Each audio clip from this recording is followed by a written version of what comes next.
샬롬. 탈무드 5번째. 굴뚝에서 나온 두 아이. 굴뚝에서 나온 두 아이. 한 젊은이가 유대인에 대해 공부하겠다고 마음을 먹었죠. 그는 유대인이 아니었기 때문에 유대인을 연구하기가 쉽지 않았습니다. 그는 먼저 구약 성서를 읽어보았죠. 그 다음으로 유대인에 대해 세상에 나온 책을 모두 구해 샅샅이 읽어보았습니다. 그러고 나서 유대인의 생활과 법의 기본이 되는 탈무드를 공부해야만 한다는 것을 알았습니다. 그는 탈무드를 공부하기 위해 유명한 랍비를 찾아갔지요. 저는 유대인은 아니지만 탈무드를 공부하고 싶습니다. 허락해 주십시오. 그러나 랍비는 단박에 거절하였습니다. 자네는 탈무드를 배울 자격이 없네. 집으로 돌아가게. 하지만 젊은이는 그 말 한마디에 포기할 수는 없었지요. 젊은이는 정중하게 다시 요청했습니다. 랍비님, 저는 꼭 탈무드를 공부하고 싶습니다. 제발 저에게 자격이 있는지 없는지 시험의 기회라도 주십시오. 그 말을 들은 랍비는 젊은이에게 문제를 내었습니다. 알쏭달쏭한 문제였지요. 어느 집에 두 아이가 굴뚝 청소를 하게 되었다. 그런데 한 아이는 얼굴에 그름이 잔뜩 묻어서 나오고 다른 아이는 말끔한 얼굴로 굴뚝에서 나왔다. 이 두 아이 중 누가 자기 얼굴을 닦아겠느냐? 젊은이는 너무 쉽다는 표정을 지었습니다. 그야 물론 얼굴이 더러운 아이가 씻겠지요. 젊은이의 대답에 랍비는 차갑게 말했습니다. 그래서 자네는 탈무드를 배울 자격이 없다는 것이네. 그렇다면 답은 무엇입니까? 랍비가 대답했습니다. 깨끗한 아이는 얼굴이 새카만 아이를 보고 내 얼굴도 검겠구나 하고 생각할 것이고, 얼굴이 새카만 아이는 깨끗한 아이를 보고 내 얼굴도 깨끗하겠군 하고 생각할 것이다. 젊은이는 고개를 끄덕였습니다. 아, 이제 이해가 됩니다. 죄송하지만 한 번만 더 기회를 주십시오. 저는 정말 탈무드를 공부하고 싶습니다. 랍비는 이상하게도 똑같은 질문을 다시 던졌습니다. 어느 집에 두 아이가 굴뚝 청소를 하게 되었다. 그런데 한 아이는 얼굴에 그름이 잔뜩 묻어서 나오고 다른 아이는 말끔한 얼굴로 굴뚝에서 나왔다. 이 두 아이 중 누가 자기 얼굴을 닦았겠느냐? 젊은이는 이번에도 여유 있는 표정으로 대답했습니다. 얼굴이 깨끗한 아이입니다. 상대방의 얼굴을 보고 자신의 얼굴이 그러할 것이라고 생각하기 때문입니다. 그런데 이번에도 랍비가 고개를 저었습니다. 자네는 아직도 탈무드를 배울 자격이 없네. 젊은이는 이상해서 물었습니다. 저는 아까 알려주신 대로 대답했습니다만 그러면 답은 무엇입니까? 랍비는 흔들림 없이 대답해 주었습니다. 두 아이가 굴뚝 청소를 했는데 어떻게 한 아이는 깨끗하고 한 아이는 더러워질 수 있겠느냐? 두 아이가 둘 다 얼굴이 더러워졌을 테니 둘 다 씻을 것이다. 두 아이가 둘 다 얼굴이 더러워졌을 테니 둘 다 씻을 것이다. 다시 랍비가 물으면 이번에는 어떻게 대답해야 할지 젊은이는 알 수가 없었습니다. 다만 탈무드는 정답 맞히는 것이 중요한 게 아니라는 것을 막연히 알 수 있었죠. 5장 리더가 알아야 할 지혜. 리더가 알아야 할 지혜. 실패는 성공의 씨앗. 실패는 성공의 씨앗. 큰 성공을 거둔 유명한 상인의 집에서 작은 모임이 열렸습니다. 사람들은 차를 마시며 천천히 상인의 집을 구경하고 있었는데 벽에 걸린 액자들이 눈길을 끌었죠. 액자 속에는 오래된 계약서가 있었습니다. 사람들은 돈을 많이 벌게 해준 특별한 계약서일 거라고 추측하였지요. 그때 상인이 방에 들어왔습니다. 저 액자에 걸린 계약서들은 무엇인가요? 한 사람이 물었지요. 저 계약서들은 모두 제게 큰 실패를 안겨준 것들입니다. 한마디로 돈을 많이 잃게 만든 계약서들이지요. 사람들은 깜짝 놀랐습니다. 도대체 실패한 계약서를 벽에 걸어둔 이유가 무엇인지 모두 궁금해하였지요. 상인은 웃으며 말했습니다. 누구나 실패를 겪으며 살아갑니다. 저는 실패를 잘 보이는 곳에 걸어두고 틈나는 대로 생각해 봅니다. 실패를 자꾸 하다 보면 실패 속에서 성공의 씨앗이 보이기 시작합니다. 그러니 실패를 잊으려 하지 말고 오래오래 기억해야 합니다. 실패를 부끄러워하지도 두려워하지도 않는다는 상인의 말에 사람들은 모두 고개를 끄덕였습니다. 성공하기 위해 누구나 실패의 과정을 겪어야 해요. 그러니 실패도 큰 그림으로 보면 실패가 아니랍니다. 끝까지 포기하지 않는다면 실패도 성공의 씨앗이 될 수가 있어요. 성공한 상인의 책임감, 성공한 상인의 책임감. 사업을 크게 벌인 상인이 있었습니다. 그는 여러 대의 마차에 장사할 물건을 가득 싣고 바삐 움직이고 있었지요. 그런데 갑자기 눈이 오기 시작하더니 순식간에 들판이 온통 눈으로 뒤덮였습니다. 상인은 부지런히 마을로 향했지만 갑자기 내린 눈 속에서 길을 잃고 숲으로 들어가고 말았죠. 상인과 그 일행은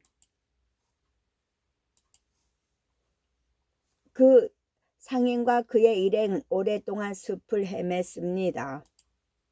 가까스로 마을로 가는 길을 발견한 상인의 입에서 낮은 탄식이 흘러나왔죠. 안타까운 탄식이었습니다. 이상하게 여긴 마부가 상인에게 물었습니다. 드디어 마을로 가는 길을 찾았는데 왜 그리 한숨을 쉬십니까? 상인은 대답했습니다. 자네는 보통 마차 몇 대로 이동하는가? 그야 한 대로 다닐 때가 많습니다. 이렇게 사업을 크게 하시는 분은 흔치 않으니까요. 마차 한 대로 다니는 것과 나처럼 여러 대로 무리지어 다니는 것과는 큰 차이가 있다네. 마차 한 대가 남긴 바퀴 자국은 눈에 비해 쉽게 지워진다네. 하지만 이렇게 무거운 짐을 가득 실은 마차 여러 대가 한꺼번에 움직인 바퀴 자국은 쉽게 지워지지 않고 남아있지 않겠나. 여러 대의 바퀴 자국이 한 방향으로 나 있으니 내 뒤에 오는 사람들은 그것이 당연히 옳은 길인 줄 알고 따를 것이네. 내 실수로 많은 사람이 헤매게 생겼으니 어찌 안타깝지 않겠나. 상인의 말을 듣고 마부도 뒤이어 올 마차들이 걱정되기 시작했습니다. 역시 큰 사업을 하는 사람은 마음 씀씀이가 남다르다고 생각하면서 말입니다. 사람들을 이끌고 영향력이 있는 사람을 우리는 흔히 리더라고 하지요. 진정한 리더, 즉 지도자가 되려면 어떻게 해야 하는지 한번 생각해 봐야 되겠습니다. 구멍난 배. 작은 배를 가지고 있는 한 사내가 있었지요. 해마다 여름이 되면 그는 온 가족을 배에 태우고 근처의 호수에서 낚시를 하며 즐겁게 보냈습니다. 여름이 거의 끝나가는 어느 날이었지요. 그는 배를 보관해 두려고 땅 위로 끌어올렸습니다. 이때 배의 바닥에 구멍 하나가 보였습니다. 구멍의 크기는 아주 작았지요. 사내는 어차피 겨우내 배를 창고에 보관할 것이기 때문에 내년 봄에 배를 다시 사용하면서 수리하리라고 마음먹었지요. 그리고 겨울 동안에 페인트 공을 불러 배를 깔끔하게 칠해달라고 부탁했습니다. 다음에 봄은 유난히 일찍 찾아왔지요. 어느 좋은 봄날 사내의 두 아들은 배를 타고 호수로 놀러 가고 싶었습니다. 마침 아버지는 멀리 외출을 하신 상태였지요.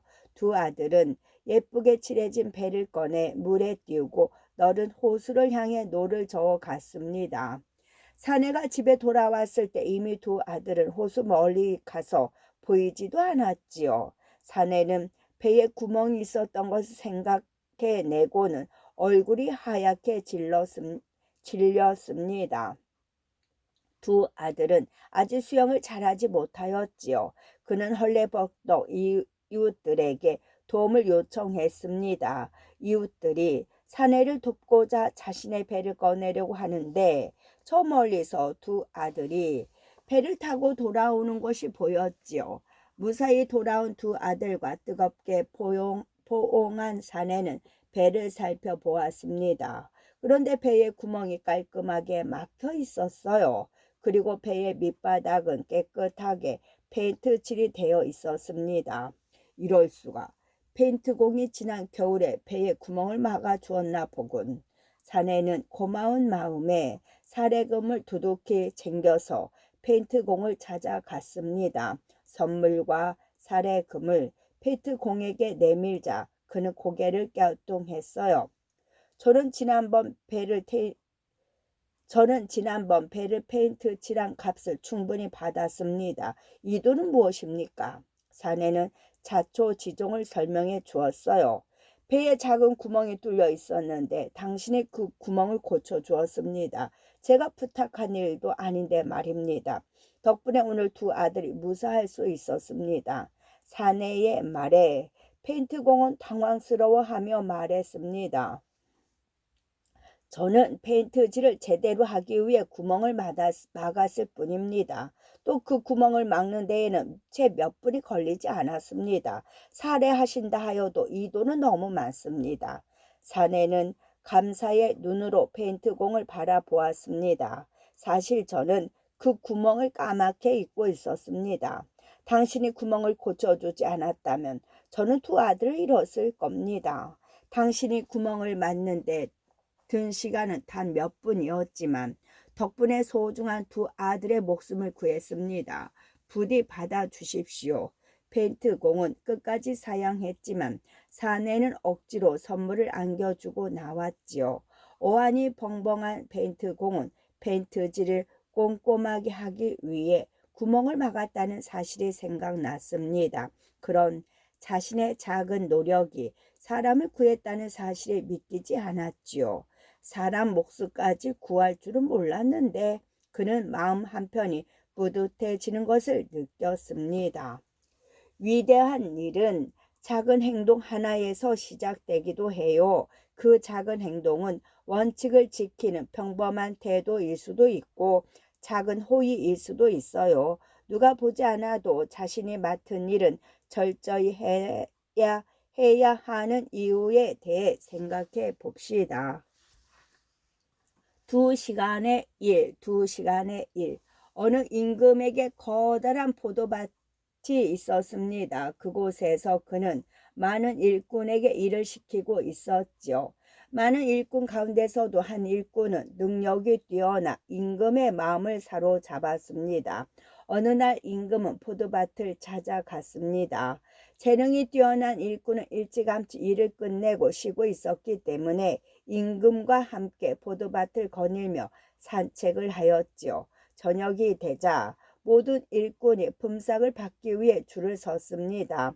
온종일 일을 한 일꾼들은 줄을 서서 모두 똑같은 품삯을 받았지요. 이제 임금과 산책한 일꾼의 차례가 되었습니다. 이번에도 똑같은 품삯을 주자 다른 일꾼들은 화를 내며 임금에게 따지기 시작했습니다. 그 사람은 2시간밖에 일하지 않았습니다. 그 나머지 시간은 임금님과 함께 빈둥거리고 있었을 뿐이지요. 그 사람이 우리와 똑같은 품삯을 받는다는 것은 말도 안 됩니다. 그러자 임금이 말했습니다. 너희가 온종일 걸려서 한 일보다도 더 많은 일을 이 사람은 2시간 동안에 해치워 버렸다. 노력의 결실은 시간에 비례하지 않는다. 그것을 아직도 모른단 말이냐. 그러고는 그 일꾼에게도 똑같은 품삯을 받게 하였습니다. 성실함은 기본이지만 그것만으로는 원하는 것을 얻을 수 없을지도 몰라요.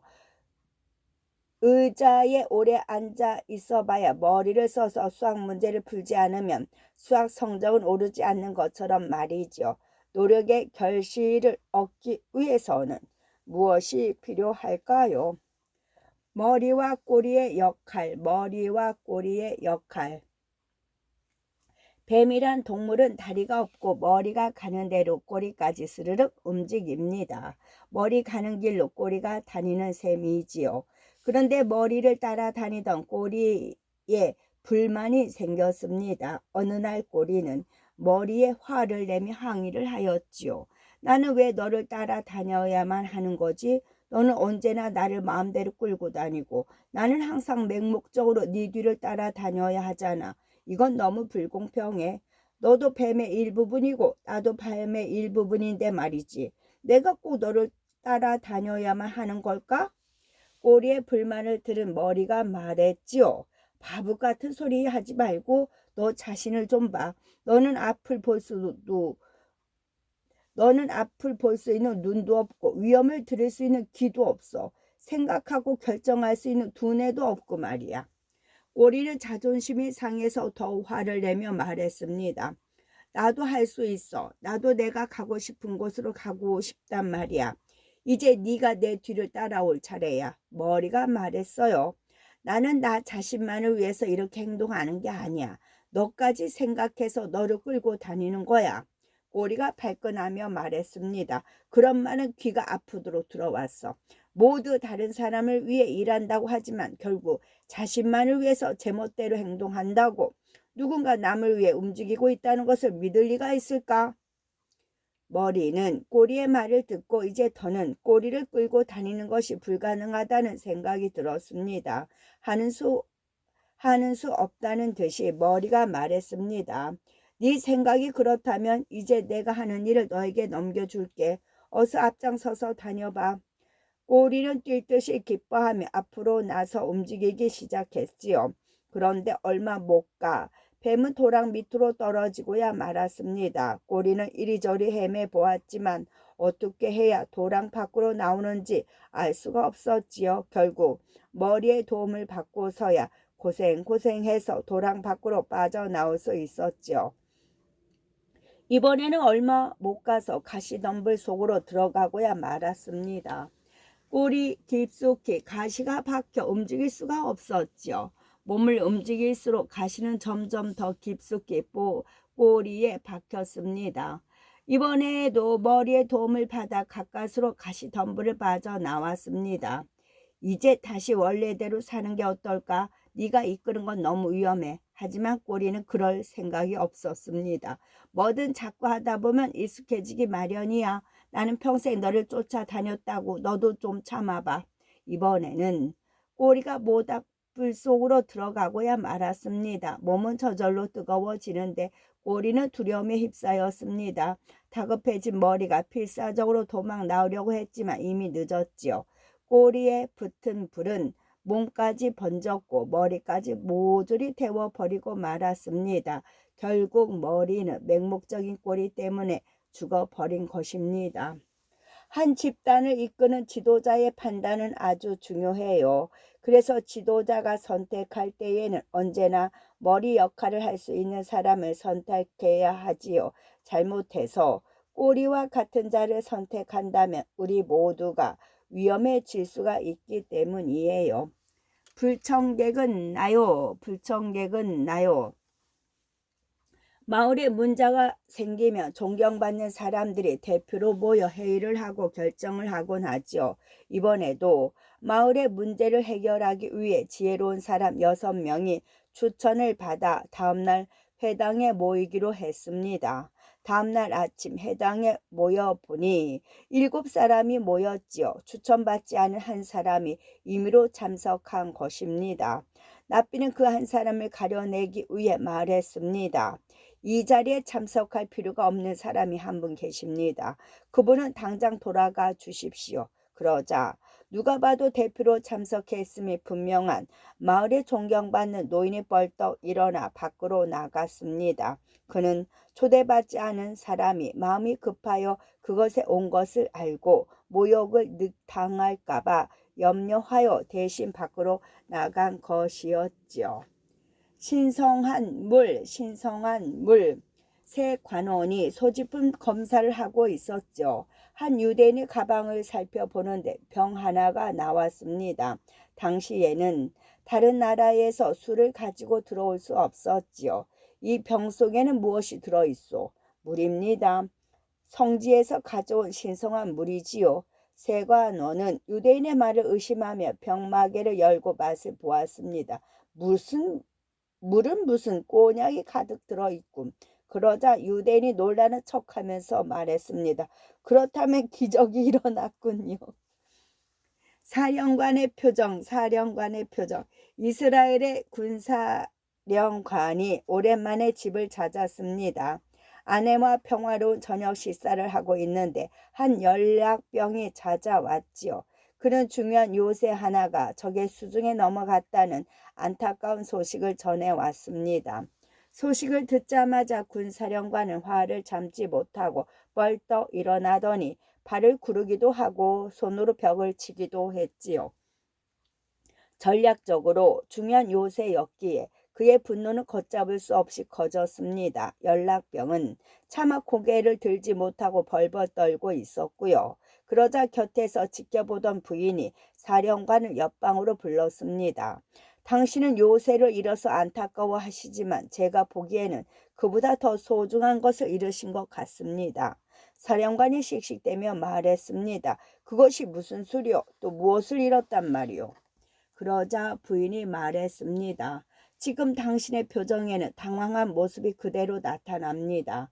요새는 다시 전쟁에서 빼앗으면 되지만 한번 잃어버린 사령관으로서의 위엄과 군대의 사기는 어디에서 되찾겠습니까? 사령관은 부인의 일침에 할 말을 잃었습니다. 요새를 잃는 것보다 든든한 사령관을 잃는 것이 저 병사에게는 더욱 불안한 일일 것입니다. 그제야 사령관은 마음을 수습하고 다시 자신의 병사에게로 갔습니다. 그러고는 다음 공격에 대비하라는 명령과 함께 부대의 사기를 돕두라는 명령을 전달하였지요. 지도자는 조직의 운명을 결정짓기도 합니다. 지도자로서 꼭 필요한 자질에는 무엇이 있을까요? 뛰어난 랍비와 훌륭한 제자, 지혜가 뛰어난 존경받는 랍비에게 유독 눈에 띄는 제자가 있었지요. 얼굴빛이 밝고 품행이 반듯하여 한눈에도 크게 될 기운이 느껴졌습니다. 랍비는 어느 날 제자를 초대해 함께 저녁 식사를 하기로 하였지요. 겨우 율법 시간에나 만나고 사는 이야기를 듣지 못했구나. 오늘 이런저런 못한 이야기를 나누어 보자꾸나. 겨우 율법 시간에나 만나고 사는 이야기를 듣지 못했구나. 오늘 이런저런 못한 이야기를 나누어 보자꾸나. 랍비는 기분 좋게 포도주를 가져와 잔을 가득 채워 주었습니다. 그러고 나서 제자에게 기도문을 외워보라고 하였지요. 그런데 어찌된 일인지 우물쭈물 외우지 못했습니다. 자신의 생각과 다른 제자의 모습에 화가 났지만 화를 누르고 다른 기도문을 지켜보았습니다. 하지만 제대로 외우는 것은 하나도 없었지요. 율법 시간에 가르친 내용을 물어보니 그 역시 제대로 아는 것이 하나도 없었습니다. 랍비는 자신의 기대를 저버린 제자에게 무척 화가 났지요. 내 너에게 거는 기대가 몹시 컸건만 너는 무얼 하고 다니게 기도문 하나를 제대로 외우지 못하는 게냐. 스승의 꾸지람에 제자는 고개도 제대로 들지 못하고 집으로 돌아갔습니다. 그로부터 며칠 후 랍비의 귀에 놀라운 소식이 전해졌습니다. 자신이 혼낸 그 제자가 지난 몇 달 동안 힘든 노동으로 돈을 벌어 병자나 가난한 사람을 위해 쓰고 있다는 사실이었지요. 랍비는 어쩐지 부끄러움이 느껴져 한동안 가만히 앉아 있었습니다. 신의 뜻을 배우고 실천하는 방법에는 여러 가지가 있어요. 제자의 행동이 훌륭한 이유는 무엇일까요? 양치기 소년의 추억. 왕이 황야에서 하는데 감미로운 피리 소리가 들렸습니다. 그 소리가 너무 맑고 깊어서 왕은 그 소리를 따라가 보기로 하였지요. 언덕을 넘고 강을 건너니 유대인 양치기 소년이 피리를 불고 있었습니다. 왕이 양치기 소년의 얼굴을 가만히 보니 눈빛이 총명하고 얼굴에 귀한 기운이 흐르는 것이 마음에 쏙 들었지요. 나와 함께 궁궐로 가서 내 일을 도와주어라. 양치기 소년이 왕을 따라 궁궐에 들어가니 왕은 그를 재무 담당 대신으로 임명해 주었습니다.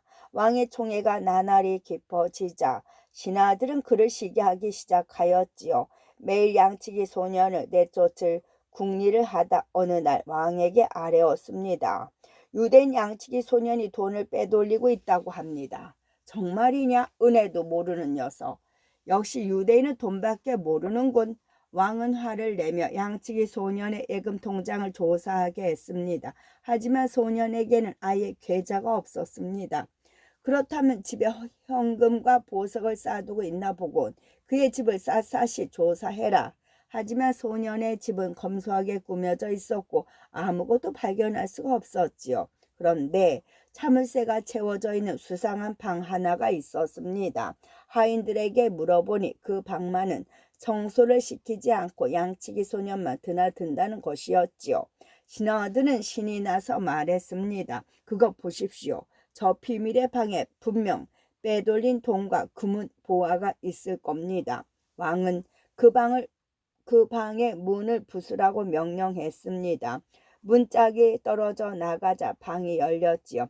그곳에는 금은보화 대신에 양치기 시절의 낡은 배낭과 누더기 그리고 피리가 놓여 있었습니다. 왕은 방에서 나온 물건들을 보고 깜짝 놀라 물었죠. 도대체 이것들이 다 무엇이냐? 이것을 왜 귀하게 간직하고 있는 것이냐? 그러자 양치기 소년이 대답했습니다. 폐하께서 저를 대신으로 임명하셨지만 저는 사실 양치기 소년이었습니다. 저는 그때 제 옷과 배낭, 지팡이와 피리까지 모두 이 방에 넣었습니다. 그리고 매일 1시간씩 이곳에서 옛날과 똑같이 차려입고 피리를 붑니다. 그 이유는 제가 본래 황야의 양치기에 지나지 않았으며 자만해서는 안 된다는 사실을 잊지 않기 위해서입니다. 왕은 양치기 소년을 의심했던 자신이 부끄러웠습니다. 왕은 그를 모함한 신하들에게는 벌을 내리고 소년에 대한 믿음은 더욱 굳건해졌지요. 자신의 지위나 신분이 갑자기 높아지면 쉽게 자만심에 빠질 수 있어요. 그리고 옛날 어려웠던 시절의 일은 모두 잊어버리고 경거망동해서 화를 부르기도 하지요. 6장 삶이 아름다운 지혜. 6장 삶이 아름다운 지혜. 불행으로 행복을 만드는 법. 불행으로 행복을 만드는 법. 어느 고장에서 가장 가난하고 불행한 사람이 납비를 찾아왔습니다. 그의 하소연은 끝이 없었어요. 납비님, 우리 집은 손바닥처럼 작은데 아이들이 10명이 넘습니다. 게다가 아내는 세상에 악처도 그러한 악처는 흔하지 않을 겁니다. 저는 이 마을에서 가장 불행한 사람입니다. 납비는 신중하게 생각하더니 하나의 처방을 내놓았습니다. 자네는 사냥을 가지고 있나? 네, 물론 키우고 있습니다. 그럼 사냥을 방 안에 들여놓고 키우게. 사나이는 고개를 갸웃하더니 집으로 돌아갔습니다. 그리고 랍비의 말대로 방에서 사냥을 키웠습니다. 바로 다음날 사나이는 씩씩거리며 다시 납비를 찾아왔습니다. 도대체 왜 그러십니까? 악처의 아이들의 사냥까지 집안에서 바글바글하니 더는 참을 수가 없습니다. 그러자 납비는 눈썹 하나 까딱하지 않고 말했습니다. 자네 닭을 키우고 있나? 물론 여러 마리 키우고 있습니다. 그럼 그 닭들을 방 안에서 키우게. 사나이는 미심쩍은 표정으로 집으로 돌아갔습니다. 바로 다음날 사나이는 전날보다 더 씩씩대며 납비를 찾아왔지요. 납비님, 도대체 왜 그러십니까? 저는 이제 세상을 끝내고 싶을 지경입니다. 도저히 살 수가 없습니다. 납비는 평온한 목소리로 물었습니다. 그렇게 괴로운가? 도저히 참을 수가 없습니다. 한순간도 이렇게는 못 살겠습니다. 그러면 이제 사냥과 닭을 다시 밖으로 내몰고 내일 다시 오게. 사나이는 집으로 돌아갔습니다. 다음날 사나이는 세상에서 가장 평온한 얼굴로 찾아왔지요. 라삐님. 라삐님 말씀대로 사냥과 닭을 내쫓았더니 집이 그렇게 넓고 조용할 수가 없습니다. 어떤 궁전도 부럽지 않습니다. 라삐님의 현명함에 감탄합니다. 사나이는 라삐에게 감사의 인사를 몇 번이나 하고 행복한 표정으로 집으로 돌아갔습니다. 공주의 병을 고친 사람은 한 나라의 임금에게 어여쁜 딸이 있었지요. 임금에게 공주는 세상 전부였습니다. 그런데 어느 날부터인가 공주는 시름시름 앓기 시작하더니 급기야 자리에 누워 일어날 줄은 몰랐지요. 임금은 공주 걱정으로 잠을 이룰 수가 없었습니다. 유명하다는 의사는 모두 불러 치료해 보았지만 소용이 없었어요. 용하다는 약도 모두 써보았지만 마찬가지였고요. 오히려 병세는 점점 약화되어 이제 온종일 누워 있어야 하였지요. 어느 날 나라에서 가장 유명한 의사가 임금에게 말했습니다. 폐하, 안타깝게도 공주님은 기적이 일어나지 않는 한 가망이 없을 듯합니다. 임금은 지푸라기라도 잡는 심정으로 온 나라에 공주의 병을 낫게 할 사람을 찾는다는 보고문을 붙였지요. 그 내용을 보면 만약 공주의 병을 낫게 하는 자가 있다면 공주와 결혼도 시켜주고 자신의 뒤를 이어 왕위에 오르게 하겠다는 것이었죠. 임금님의 파격적인 제안에 온 나라가 들썩거렸지만 유명한 의사들이 보기엔 공주의 병을 낫게 하기가 쉽지 않다는 것은 모두가 알고 있었습니다. 야망에 찬 젊은이들이 소문난 약초나 진귀한 보약을 가져왔지만 헛소고일 뿐이었지요. 공주의 병세는 나날이 악화되었고 정말 가망이 없는 듯 보였습니다. 한편 왕궁에서 먼 시골에 삼형제가 살고 있었죠. 삼형제는 가문 대대로 전해 내려오는 보물을 가지고 있었는데 첫째는 아주 먼 곳을 볼 수 있는 요술 만원경을, 둘째는 아무리 먼 곳이든 단숨에 데려다 주는 마법의 양탄자를, 셋째는 세상의 모든 병을 씻은 듯이 낫게 해주는 신비의 사과가 있었죠. 어느 날 첫째는 요술 만원경으로 이곳저곳을 구경하다가 도시의 벽에 붙은 임금의 보고문을 보았죠. 첫째는 그 길로 동생들에게 달려가서 이 사실을 알렸습니다. 둘째와 셋째도 아픈 공주를 낫게 해주자고 뜻을 모았고요. 삼형제는 마법의 양탄자를 타고 단숨에 왕궁으로 날아갔습니다. 삼형제는 임금을 만나 자신들에게 모든 병을 낫게 하는 신비의 사과가 있음을 알렸고요. 임금은 아픈 공주에게 신비의 사과를 먹이는 것을 허락했고 사과를 입에 넣은 공주는 조금씩 혈색이 돌아오더니 사과 하나를 다 먹고 나자 자리에서 일어나 걸을 정도가 되었습니다. 공주는 완전히 건강을 회복하였습니다. 임금은 기쁨에 들떠 성대한 파티를 열었지요. 그리고 자신의 뒤를 이을 사위를 발표하기로 했습니다. 첫째는 말했습니다. 내가 보고문을 보지 못했다면 우리는 공주가 아픈 것도 몰랐을 거예요. 둘째도 지지 않고 말하였지요. 내 양탄자가 없었다면 제 시간에 왕궁에 올 수 없었을 거야. 그러자 막내도 이렇게 말했죠. 내 사과가 없었다면 공주의 병을 고칠 수 없었을 거야. 과연 공주는 누구와 결혼하게 될지 모두가 궁금해하고 있었습니다. 임금은 삼형제 모두에게 감사의 마음을 표현하였지요. 또 선택받지 못한 다른 두 형제에게도 큰 상을 내리겠다고 말했습니다. 그런 뒤 임금은 공주와 결혼하고 자신의 뒤를 이어 임금이 될 사람을 발표하였는데 임금의 선택은 바로 신비의 사과를 가져온 셋째였습니다. 임금이 밝힌 이유는 이렇습니다. 삼형제 모두 공주의 병을 낫게 한 데에 똑같이 공이 있다.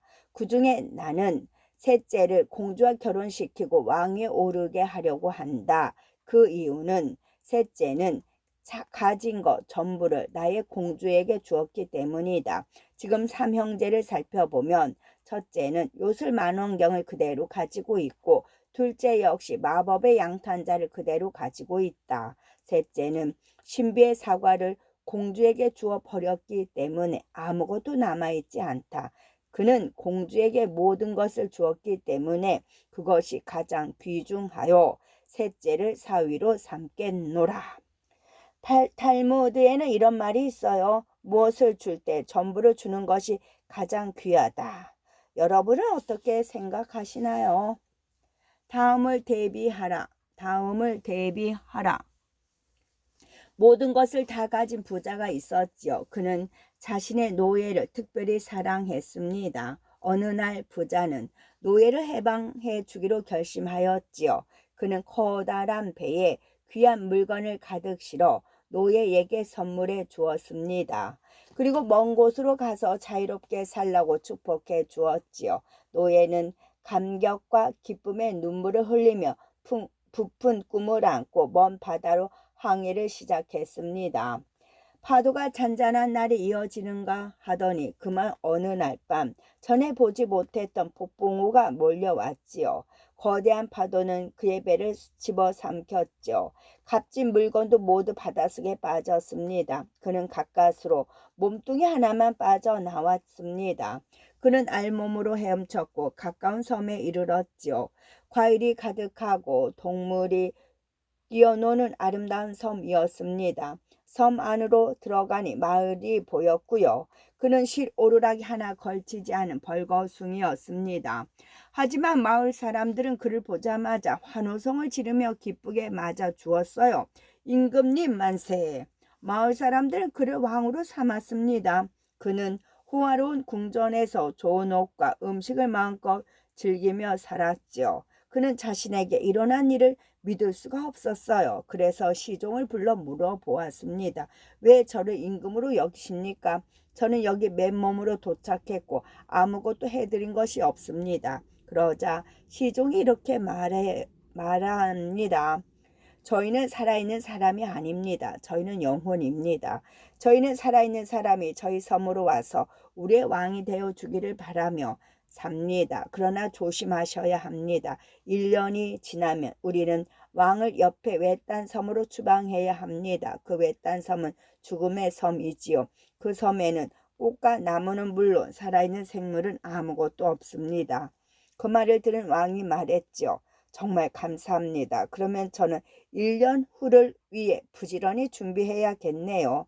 그러고 나서 그는 사막과 같은 죽음의 섬을 오가며 꽃과 나무를 심고 짐승을 풀어 놓았습니다. 아름다운 섬으로 온 지 1년이 되는 날 그는 추방되었지요. 그 섬에 왔던 때와 똑같은 모습으로 알 몽뚱이가 되어 내쫓겼습니다. 그리고 죽음의 섬으로 보내졌지요. 하지만 죽음의 섬은 이제 과일수가 가득하고 짐승이 오가는 풍요로운 땅으로 바뀌어 있었습니다.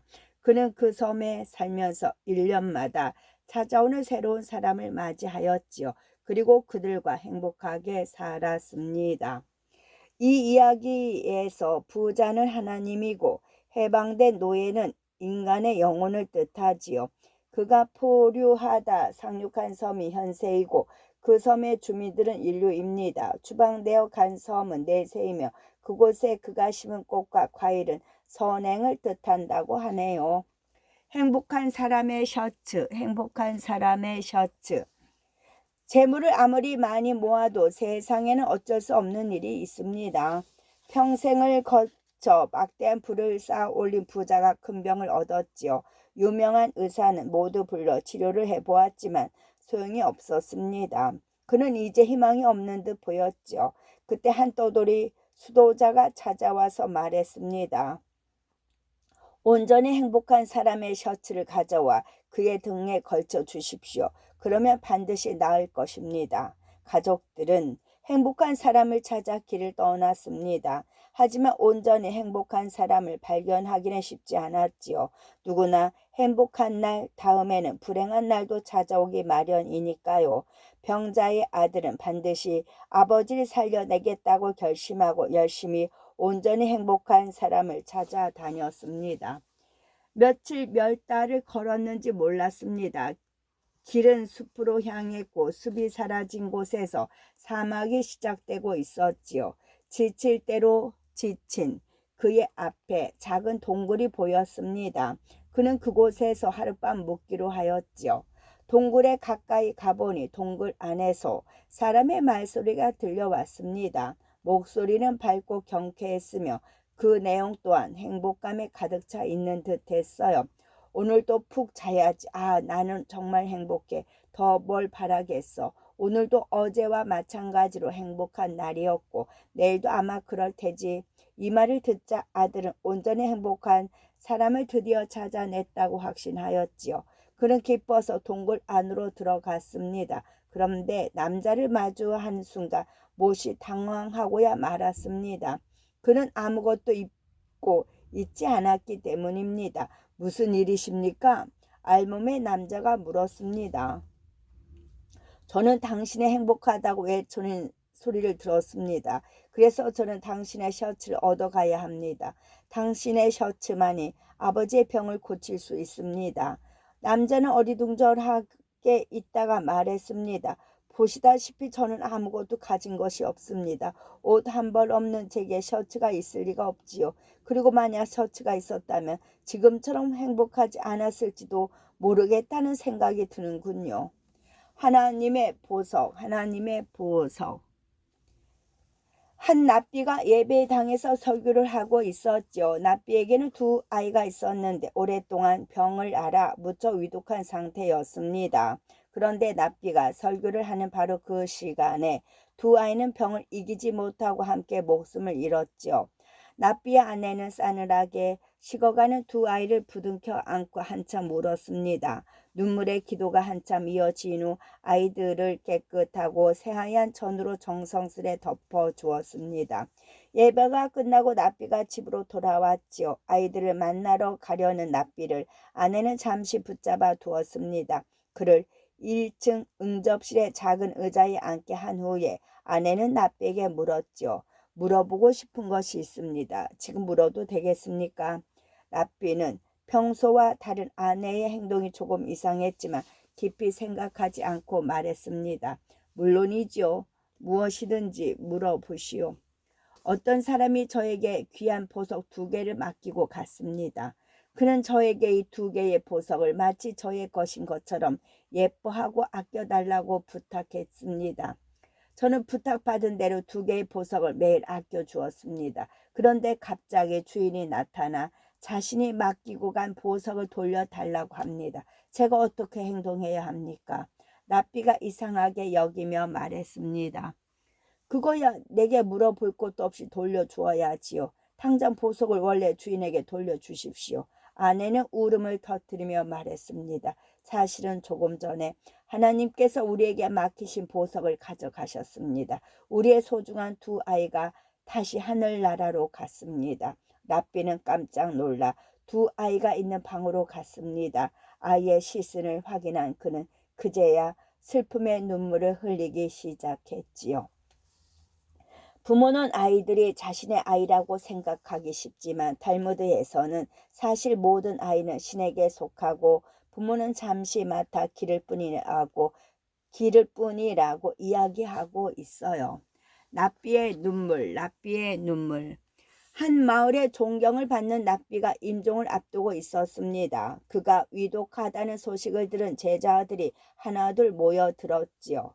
납비 자신도 죽음이 임박했음을 느낄 수 있었습니다. 그는 병상에 누운 채 가만히 생각에 잠기다 갑자기 울음을 터뜨리고야 말았습니다. 언제나 평정심을 유지하며 든든한 버팀목이 되어주던 납비가 어린아이처럼 울자 제자들도 당황하기 시작하였지요. 한 제자가 납비에게 물었습니다. 스승님, 어찌하여 그리 슬피 우십니까? 납비는 대답도 하지 않고 계속 울기만 했습니다. 제자들은 납비가 세상을 떠나는 것이 아쉬워 울음을 터뜨리는 것이라고 생각하였지요. 또 다른 제자가 말했습니다. 스승님께서는 잠시도 쉬지 않고 학문에 정진하셨습니다. 신의 뜻을 가장 잘 알고 저에게 그 뜻을 알려주셨지요. 항상 이웃을 걱정하고 사랑하셨습니다. 누구보다 성서를 실천하는 데에 앞장서셨죠. 제가 아는 인간 중 가장 성실하시며 가장 고결하셨습니다. 저는 스승님을 존경해왔고 앞으로도 그러할 것입니다. 제자의 말을 듣고 나서 납비가 입을 열었습니다. 그는 여전히 슬퍼 보였지요. 너의 말을 들으니 내가 왜 우는지 분명히 알겠구나. 네? 그게 무슨 말씀이십니까?